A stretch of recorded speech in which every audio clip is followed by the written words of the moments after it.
What's up, everyone? This is Don Suave. First and foremost, I'd like to appreciate everyone for viewing my video.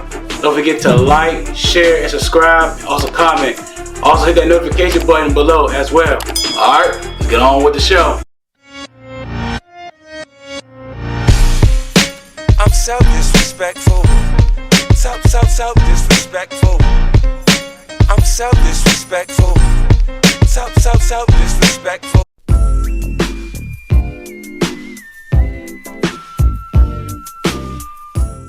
When he was a baby, he farted for the first time. Scientists say this is when the Big Bang occurred.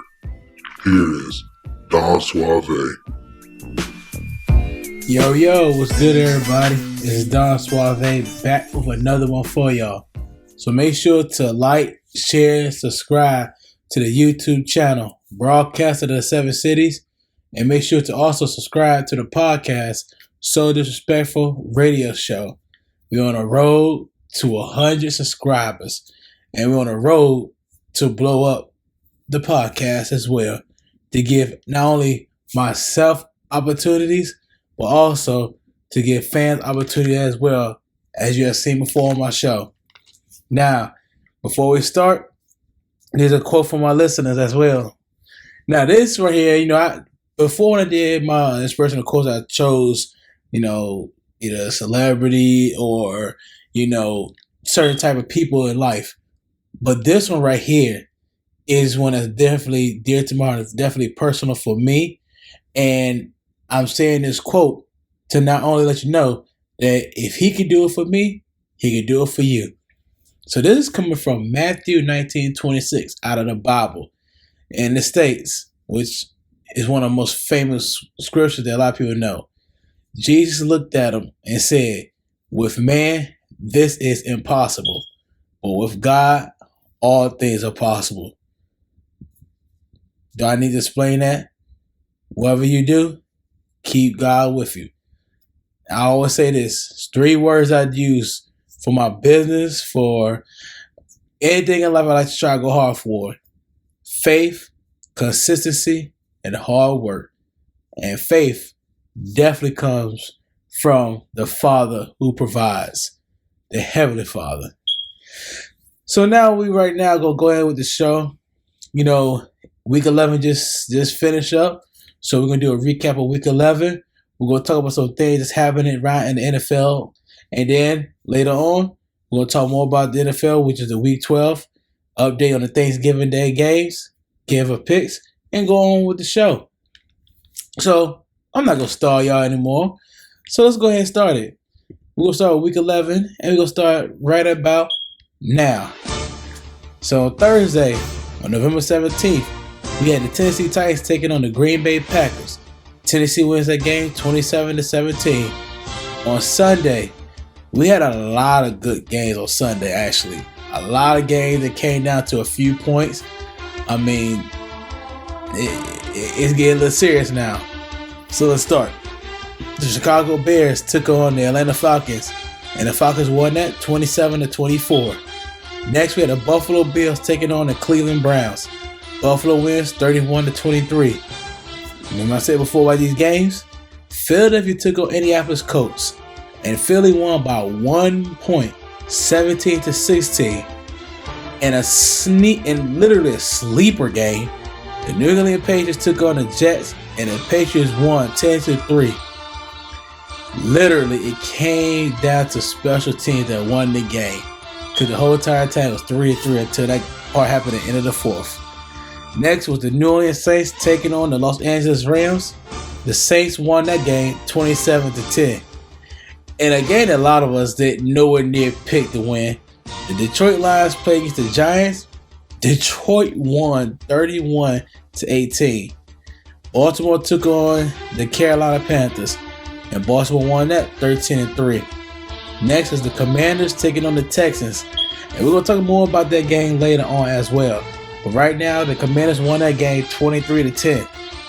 Next, in overtime, the Las Vegas Raiders took on the Broncos, and the Raiders won that game 22-16. And possibly the most beat downless game this whole entire season that literally I think almost no one saw coming. The Dallas Cowboys beat the Minnesota Vikings, and this is not Madden, y'all. This is real life. They beat them 40-3. Whew. Yeah, that plane ride, all that jewelry was probably dang another jewelry to Kirk Cousins in that game. Next, we had the Cincinnati Bengals taking on the Pittsburgh Steelers. The Bengals won that game 37-30. And on Sunday night, another great game. Kansas City Chiefs took on the Los Angeles Chargers, and the Chiefs won 30-27. And on Monday night, the San Francisco 49ers took on the Arizona Cardinals. And this game is showing why the 49ers could possibly be Super Bowl contenders. They beat the Cardinals 38-10. And that wraps up week 11. So remember I said again about the NFL shakeup? You know, I just want to put this out. I understand in football that it's a job performance career. And I know there are certain positions that are important. But top dog importance is the quarterback position. Excuse me. This is being proven big time in Carolina. The Panthers just announced that this Sunday against the Broncos that Sam Darnold will start against them. Boy, this is a revolving door with this team. And that this position is a recipe for danger. Now, the announcement was made by interim coach Steve Wilks because Baker Mayfield, who was the starter, couldn't do basically nothing against the Baltimore Ravens. And extra icing on the cake was Baker throwing 2 interceptions as well. I mean, he would just literally say, here you go, don't worry about it. Here you go, don't worry about it. But you know the crazy part about this is that technically Sam's getting okay because the original third quarterback, P.J. Walker, will not be ready due to a high ankle sprain. You know you got to be some type of bad if the third quarterback on a depth chart will be starting if he wasn't hurt. While you had 2 quarterbacks fighting for the start position when the season even started. That's terrible. That's garbage. It's garbage. It's horrible. See, Baker won the job in training camp. But listen to this. Listen to this. Get your ears. Lend me your ears. Baker sucked against the Ravens. Point blank, period. P.J. Walker was 2-3 before his injury against the Atlanta Falcons. And Sam Darnold was 4-7 last season with a total QBR of, listen to this, 38.6, which only ranked above Zach Wilson and Justin Fields. So that basically tells you that if anybody needs a quarterback 911, it's the Carolina Panthers. And I'm going to say this until it gets extremely too old. There's still a quarterback that even though hasn't played for some years still could get a look at. I'm just saying.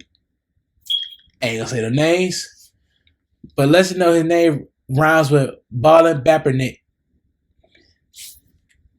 There you go. Now the next story we have to talk about is the Hall of Fame, which is a crying shame in the words of Mr. 3000 Bernie Mac. So, the list of the 28 modern-day semifinalists for the Pro Football Hall of Fame's class of 2023, they came out. And for the first time, there's a good number of first-timers. So, some of the names are Darrelle Revis, which, back in the day we used to call Revis Allen because of how his play was. You got Jari Evans, Joe Thomas, Dwight Freeney, and Debo. I'm Debo. Who? Debo. James Harrison. And finally, for the Commanders are Henry Ellert and London Fletcher. There are still some players who are still on the roster of getting in. Torrey Holt for the 9th time. Hines Ward and Darren Wilson for the 7th time. Ron A. Barber for the 6th time. Zach Thomas for the 5th time. And lastly, James Willis and Reggie Wayne for the fourth time. I was going to explain that for anyone that may not know what that means. Excuse me. That simply means these guys has been eligible and they haven't gotten in the first time, or the second time, or the third time, fourth time, fifth time, sixth time, seventh time, eighth time, ninth time. And usually, when that happens, there's certain NFL players be like, well, forget it, I ain't going in.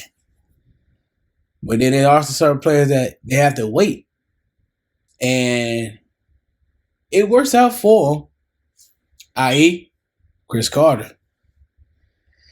Now, those names I just read earlier, there are some heavy hitters, along with these rest of these names that was actually here to finish it up. Eric Allen, Cowboys Jared Allen, Willie Anderson, Anquan Bolden, Rodney Harrison. To me, the greatest special teams player returner of all time, Devin Hester. The most low-key receiver that put up numbers but didn't really say anything a lot, Andre Johnson, Robert Mathis, Steve Smith Sr., Fred Taylor, DeMarcus Ware. And this name, I haven't heard this name since the 90s. Ricky Waters. Wow. Y'all should go look at that time he tried to do that rap song. But we ain't going to talk about that. And then we got Vince Wilfork. Now, lastly, there's a coaching category. And who also was announced? Don Air Coryell. Yeah, I know he may not have won a championship, but I ain't gonna lie, that is a real tough nickname. And if y'all want to know what they call Air Coryell, let's just say when he was the coach of the Chargers, or he had Dan Fouts, Keller Winslow, I mean, they were flinging that rock everywhere. Basically, what they were doing is what a lot of teams are doing now. If you notice, a lot of teams are geared to the passing game. Back then, it was more of a running game.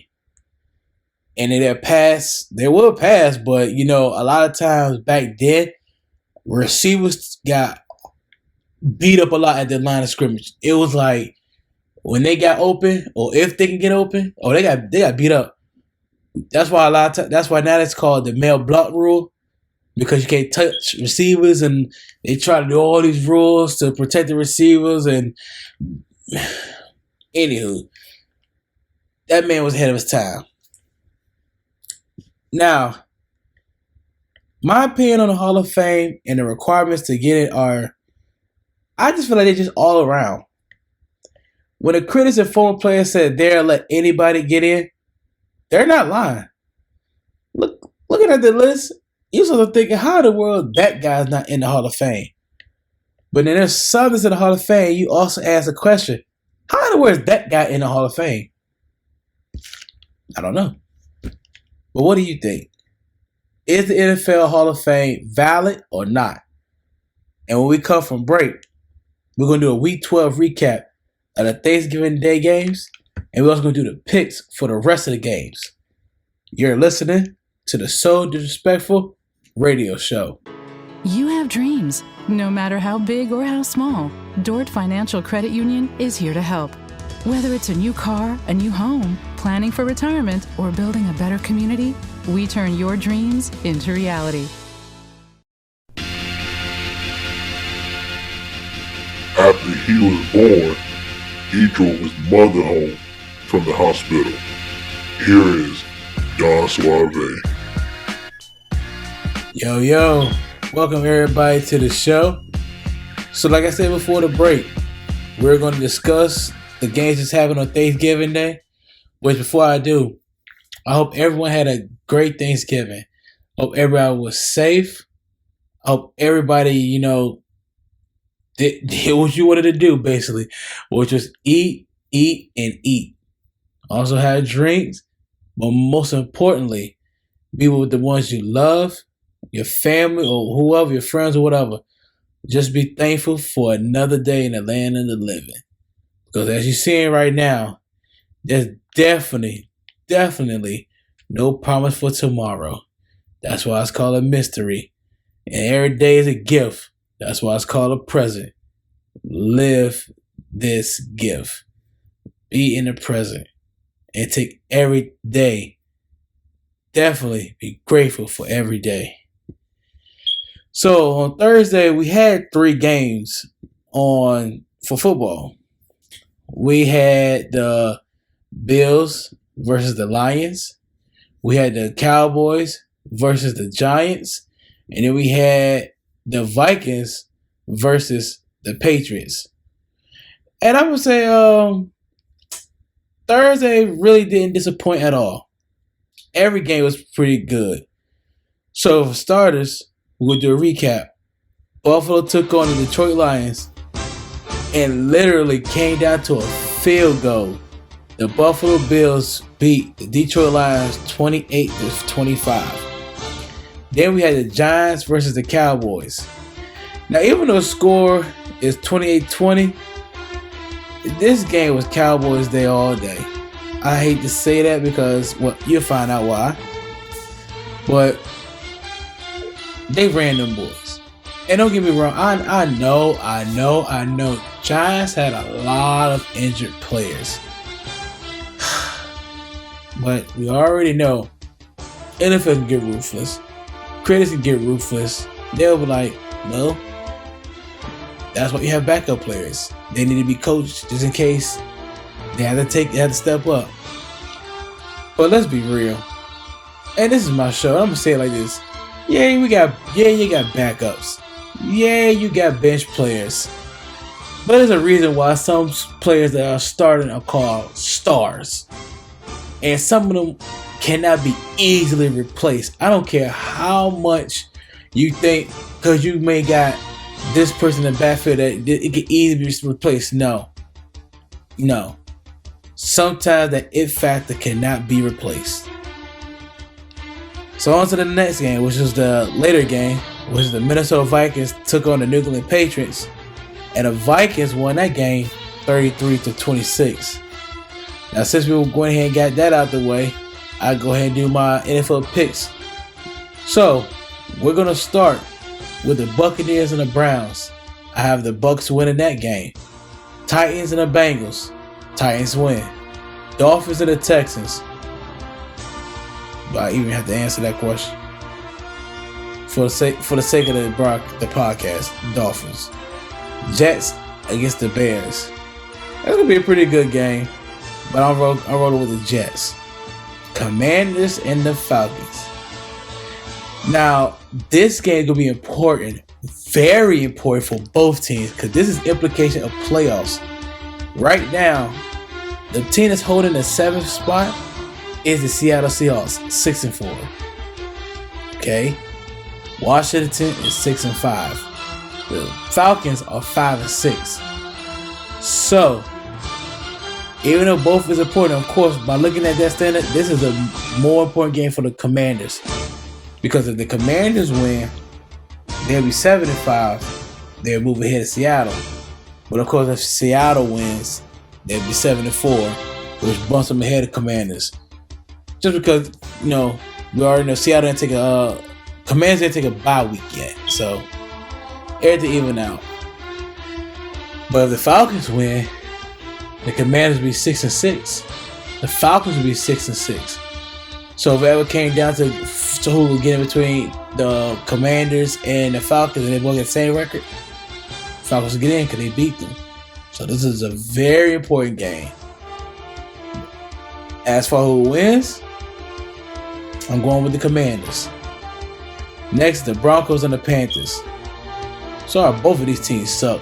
But I think the Panthers suck even worse. Especially starting Sam Darnold. Okay. So I'm going with the Broncos in that one.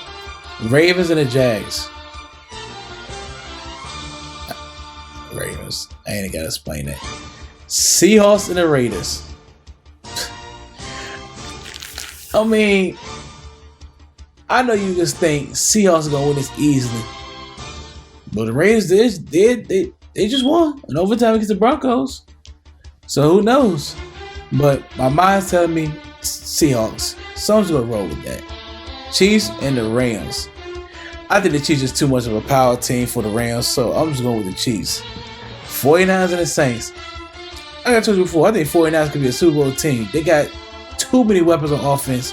The defense is still there. So I think it's going to be too much for the Saints. Eagles and the Packers.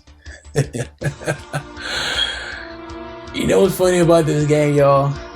Is the fact that Washington beat Green Bay. Dallas lost to Green Bay. Now Philly got to play it. And I know you're thinking like, it's Philadelphia. I mean, they're 9-1. Philly almost lost to the Colts. Literally. And let's be real. Aaron Rodgers is a way better quarterback than Matt Ryan. But even so, I still got the Eagles winning that game. And to round it off, Colts and the Steelers. I'm sorry, maybe it's just blind love or blind appreciation or whatever you want to call it. I don't know. And let me not have seen the full story. I'm riding with Jeff Saturday. Oh no, I guess he's just that player coach and he's that motivated, but he's also telling like it is. Like he ain't trying to be more than what he say he is, do more than what he say he do. I mean, he tell you what it is and just keep it moving. And he is a motivator. So just for that, I'm going with the Colts to beat the Steelers. Now coming up after the break, we're gonna go to the other league, the League of Basketball, and we're going to spend a good number on possibly something that we may never witness again for a long time. Come back and see what I'm talking about. You're listening to the So Disrespectful radio show.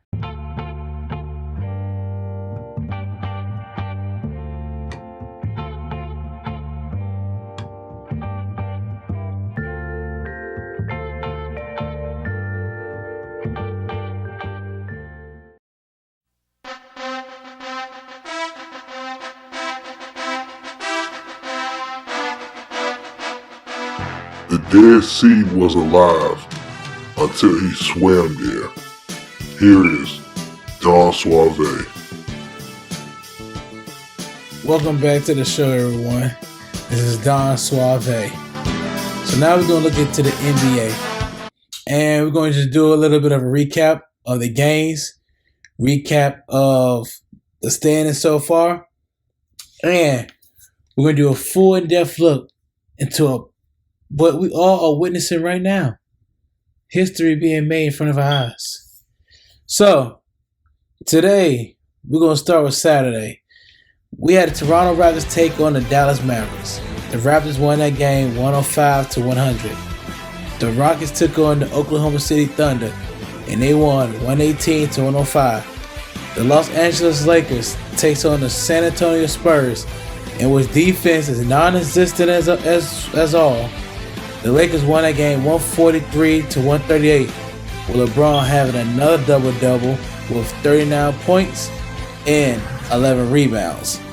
The next game is the Utah Jazz versus the Phoenix Suns, and by 1 point, the Suns beat the Jazz 113-112, and literally the player of that game was DeAndre Ayton.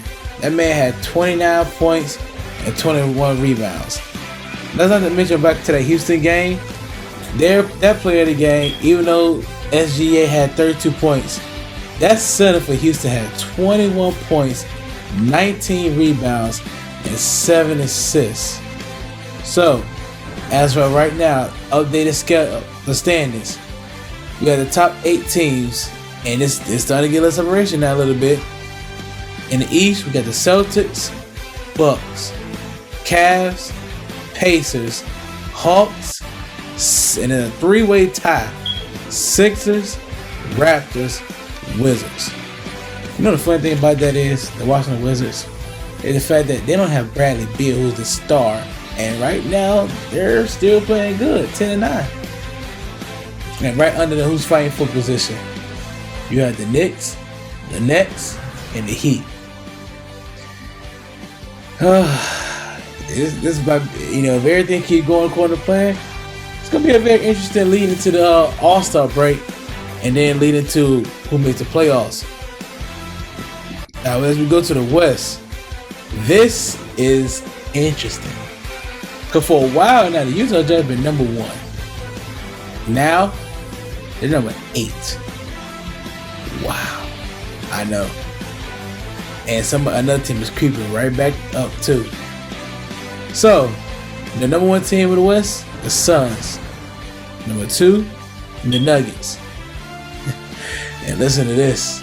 The 3rd, the 4th, and the 5th all tied for the same record. The Pelicans, the Grizzlies, and the Blazers. 16. The number 6 team in the playoff rank for the West is the Sacramento Kings. You know how I talk to my brother about that, and this ain't the Kings of the Chris Webber days. This is the Sacramento Kings of DeAndre Fox days. Hey, I know season's still early, it's not even December yet, it's not All-Star break yet. Hey, but Kings are winning. The Sacramento Kings are winning, so hey, it is what it is.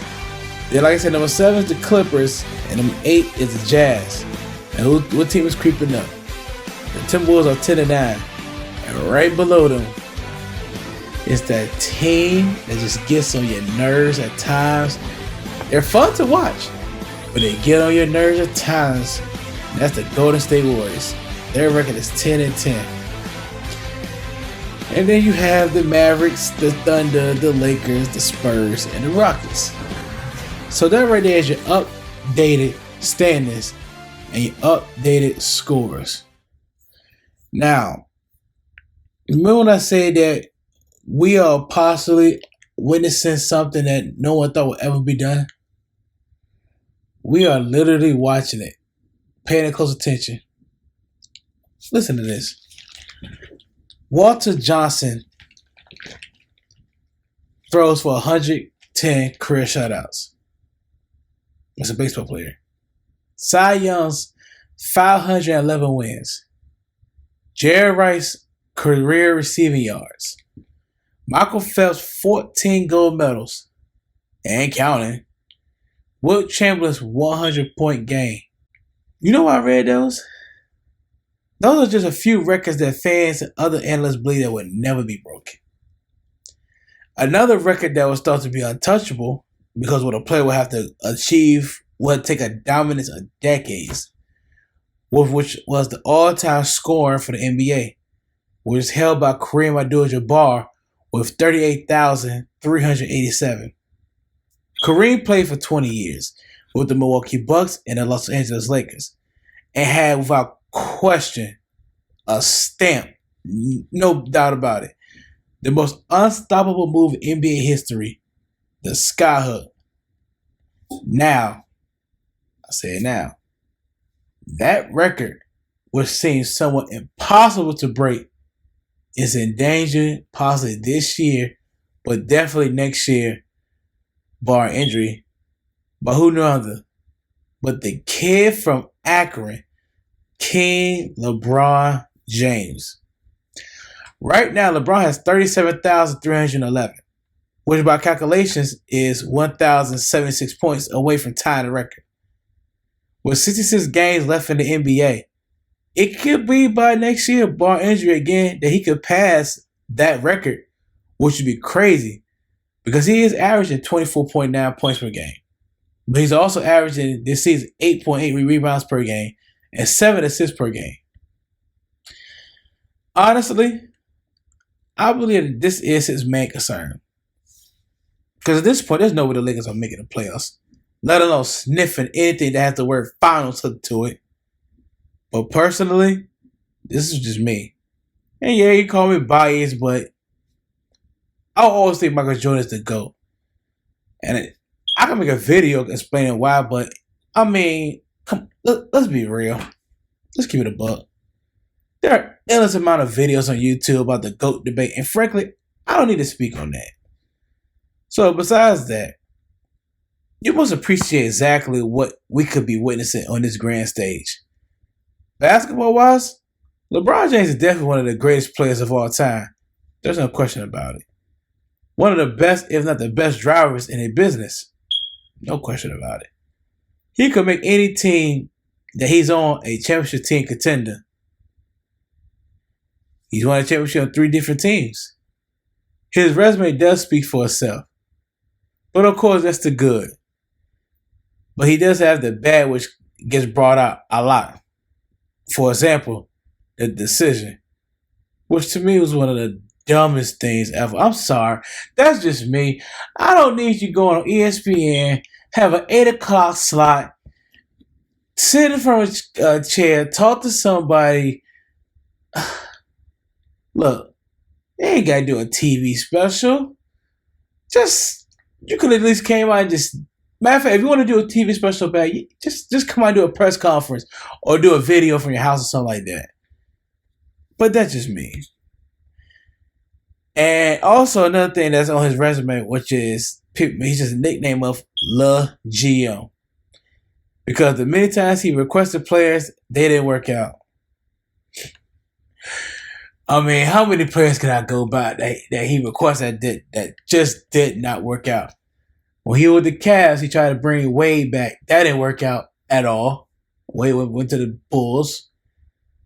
He tried to bring in Rondo. That didn't work out. He tried to bring in do I have to go down this list of the players he tried to bring in that didn't work out? Even down to when I think it was Brandon Ingram went to go shoot a free throw. The audience was chanting, LeBron's going to trade you. God, that's funny. That was funny. But listen, all in all, nobody's perfect. Every player has something on them. I love Michael Jordan. But remember when he was playing, he had that quote, Republicans buy sneakers thing, the sneakers too? You see how that went? Yeah. And also the gambling stuff? Yeah. That's Jordan. Remember the Black Mamba, Kobe? He had a few things on him. And I'm not going to go into those. It's documented.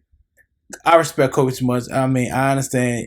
No, I'm not going to do that. Then you had Magic Johnson.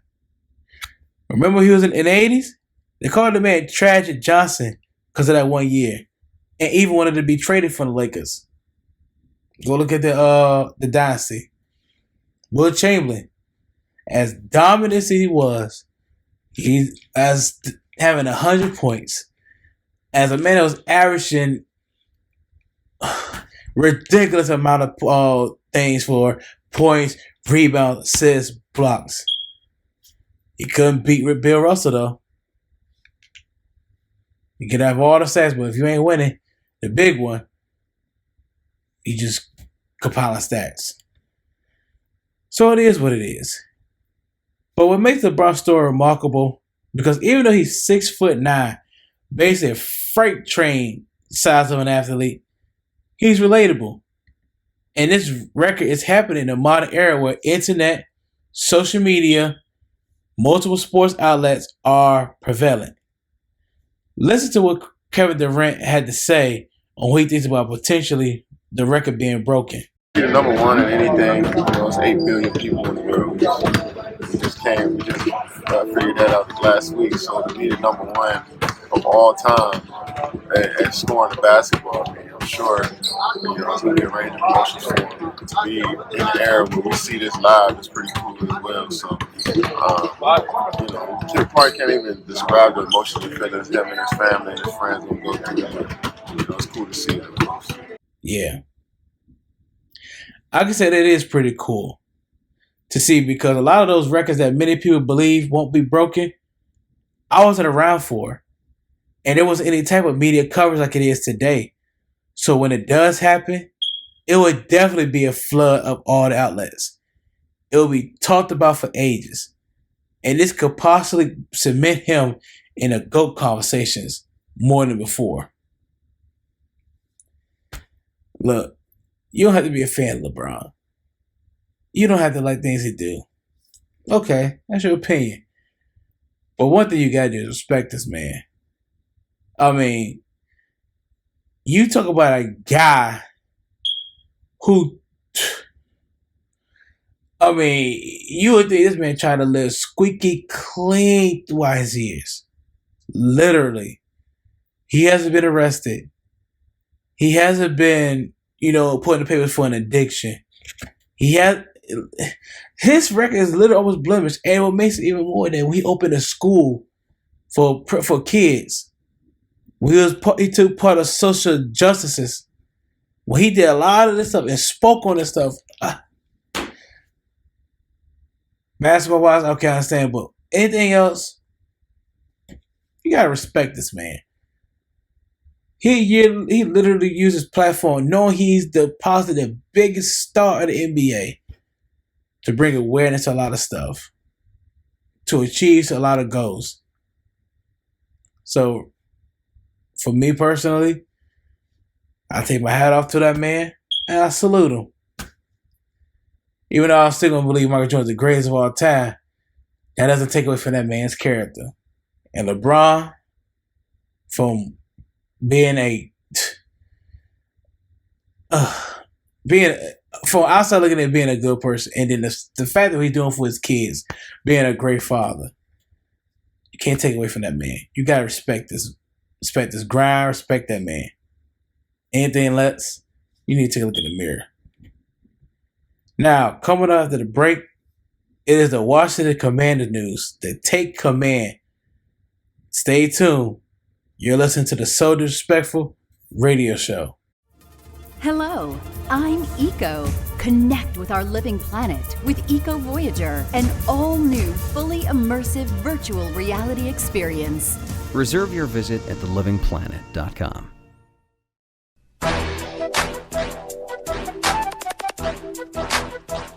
The dark is afraid of him. Here is Don Suave. Welcome back to the show, everyone. And this is the part where, again, is the Take Command News Center. AKA, this is for the Washington Commanders. Now, week 11 just happened. Okay? Let me tell you something about one word that you may never heard or haven't heard from Washington in a long time. Dominance. That's right. A word that many fans have not heard or said when it comes to the Commanders. That was the Washington Commanders this past Sunday against the Houston Texans. Now, I know what you're thinking. Come on. It's the Houston Texans. I mean, that team is pure garbage.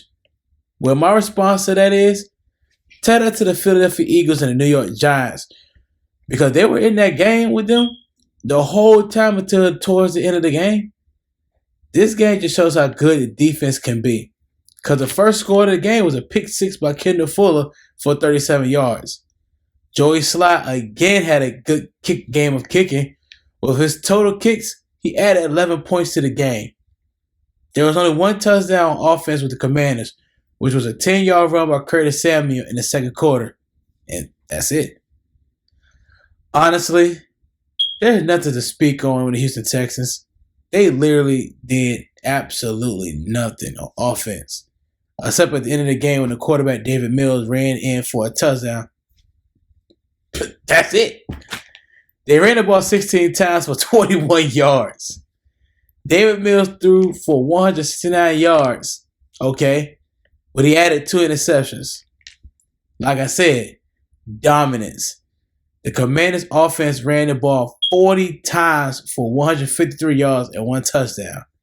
Taylor Heineke threw for 191 yards on 27 passes with no interceptions, no touchdowns, and he didn't get sacked. Now, even though the stats don't tell the whole game, only a part of the game, the offense still needs a little tuning. Just a little bit more. Logan Thomas showed out with 5 catches for 65 yards. Terry McLaurin had 4 catches for 55 yards. And Antonio Gibson had 3 catches for 31 yards.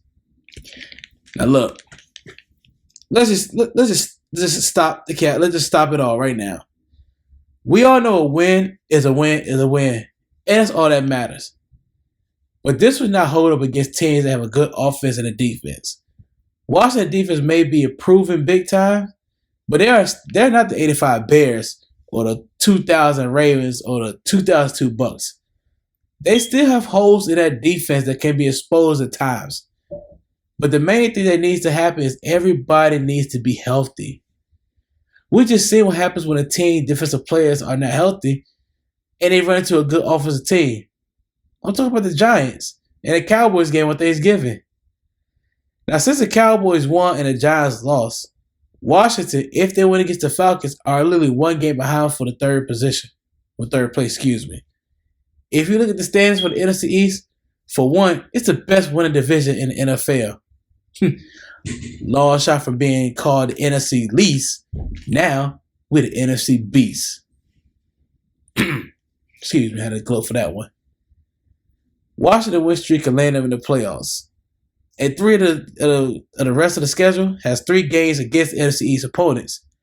They got 2 against the Giants, and they got 1 more to end the year against the Cowboys.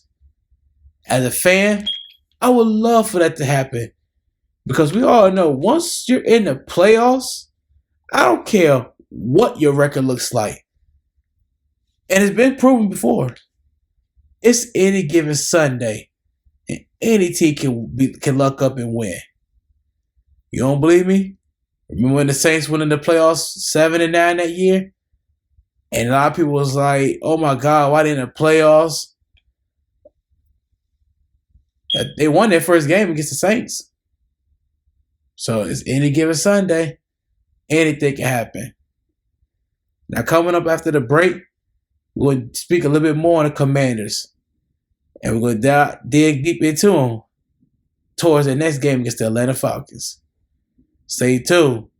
You're listening to the So Disrespectful radio show. You know, we often get asked what it costs to hire a firm in an injury case. The answer is simple. Our legal services are free unless we win your case, which means we'll always fight as hard as we can for you. Read and read. It's like having a lawyer in the family. He once ordered a steak in a restaurant. The steak obeyed his every command. Here is Don Suave. Welcome back, everyone, to the So Disrespectful radio show. This is Don Suave. Like we stated earlier with the game against the Atlanta Falcons. They have a big game. I mean, well, technically, every game is a big game. Work with me here, y'all. Let's start first this week against the Falcons. Now, the Atlanta Falcons is not no slouch. Don't let the record fool you. Yeah, they may be 5-6, but that doesn't mean they are bad at all. And if you do the comparisons between the teams, the Falcons are winning on offense except in yards per game. Which, okay, that's cool. But when it comes to points per game, that's a little bit more important because points can lead to victories. The Falcons' points per game is 23.5, while the Commanders are 19.5. And yes, that can also contribute to the defense holding down teams. So the fact that the offense ain't got scored that much because the defense is taking care of business. So yeah, Falcons do score on offense a lot with quarterback Marcus Mariota, the switchblade of an athlete Cordero Patterson. And yeah, now Kyle Pitts is out for the game, so that is one less person to worry about. But Mariota can still run with the ball, which could cause problems for a defense trying to contain a mobile quarterback. So usually to win this game is definitely to keep Mariota in the pocket and not let this game get out of hand. Now, speaking of injuries, there are some key players who are not going to be on the field for the Commanders. We just got word from JP Finley that starting cornerback Benjamin St-Juste, Cole Holcomb, and Dax Milner are out. Now, Dax, he returns kits and all that other stuff, but they heard that Jahan Dotson is going to be returning kits. It is a big blow for Benjamin St-Juste to be out because he has been playing way better this year. If anybody used to look at Benjamin St-Juste from the previous year, he used to get beat a lot. It seemed like every last beat on a touchdown, something, he seemed to be like right there. But this year he has gotten way better. Cole Hogan been proving himself, so there ain't no reason to even talk about him. He is a great linebacker. I mean, he ain't elite and nothing like that, but for us, we like him as a linebacker. You can call him the little brother to Ryan Kerrigan. Now, here is where things gets a little bit shaky. One shaky. Chase Young has been activated for the 53-man roster, which is good, right? We can finally get back this dude in his rookie year shook up offenses, and we just know he could look like to be a great player. Now he's still questionable, right? No, we just got word that he's unlikely to play. Look here, y'all. Oh, it gets sometimes aggravating because it's almost like we are waiting. And this is not on Chase Young, don't get me wrong, because let me be real with you. Just listen to this. He has an injury. We're waiting for this man to come back, but I believe that he need to come back when he's fully healthy, y'all. Because we really don't know no idea when he's gonna be ready. The man had a torn ACL, y'all. Do you know when guys, like this is before say with basketball, when people have a torn ACL, you remember what happened? They usually take the whole entire year off. Remember what Klay Thompson happened with him? When he busted in that finals, that next year, took the whole year off. Remember Kawhi Leonard, he got an injury, took the whole year off. ACLs is nothing to play with. So, as much as a fan, I would love for Chase Young to be on that field because Chase Young, Montez Sweat, Deron Payne, Jonathan Allen, that is 4 number 1 draft picks right there. But we gotta look out for his health too. And there's no telling that he still, if you look on the practice, he still has a whole cast or and he's in drills, but it's still gonna be that fear of what happened for offensive lineman, or running back, a tight end, even maybe a quarterback if they do certain type of plays. Chip shot Chase Young in that fully repaired leg. And that's so you know, not only is he gone for the season, it's potential that his career could be on the line. I want him out there too, y'all. I want Chase Young out there. I want my defense to be healthy. I want the 4 guys down there. I want the cornerback. But at the end of the day, it's your health. Health is more important. Because if you go down, and that might be your career, while you may stop, the NFL continues. I believe right now that the defense is playing, the guy who took his position, when I say take his position, who's working his position, Williams, is doing a pretty good job. The other defensive linemen on our team are doing a pretty good job.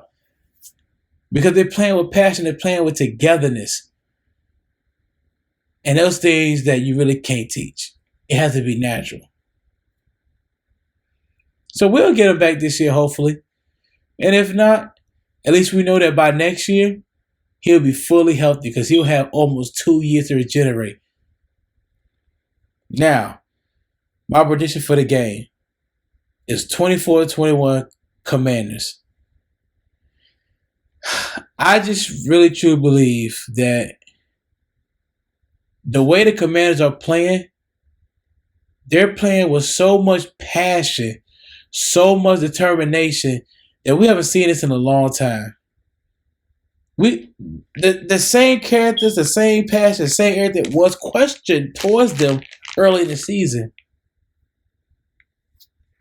Now, I feel like because they have a more of a clear mind, a clear aura maybe, certain somebody might not be there or lingering over, then they don't have to answer certain questions about not just the game but other stuff. The fact that now they ask questions about the game, they relax and they can go to work.